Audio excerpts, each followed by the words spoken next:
સુરતની સિવિલ હોસ્પિટલમાં દારૂની મહેફિલ મામલે ઝી 24 કલાકના ધારદાર અહેવાલની અસર પોલીસે બે આરોપીઓની કરી ધરપકડ। સુરત પોલીસે પોતાના લેટર પેડ પર ઝી 24 કલાકના અહેવાલનો ફોટોગ્રાફ કર્યો પ્રદર્શિત।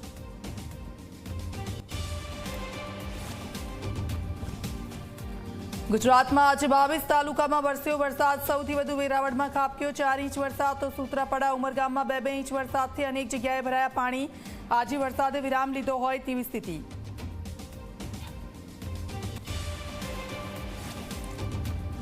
રાજ્યમાં આગામી 24 કલાકમાં ભારે વરસાદની અંબાલાલ પટેલે કરી આગાહી। સૌરાષ્ટ્ર અને દક્ષિણ ગુજરાતમાં પડી શકે છે ભારે વરસાદ।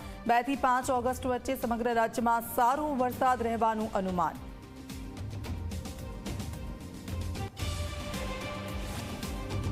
ગીર સોમનાથ જિલ્લામાં આજે પણ વરસાદી માહોલ યથાવત। સોમનાથના દરિયામાં જોવા મળ્યો કરંટ, ગુગવાટા મારતા દરિયામાં ઉછળ્યા ઊંચા મોજા। મેઘરાજા છેલ્લા 3 દિવસથી સોમનાથ દાદાનો કરી રહ્યા છે જળાભિષેક।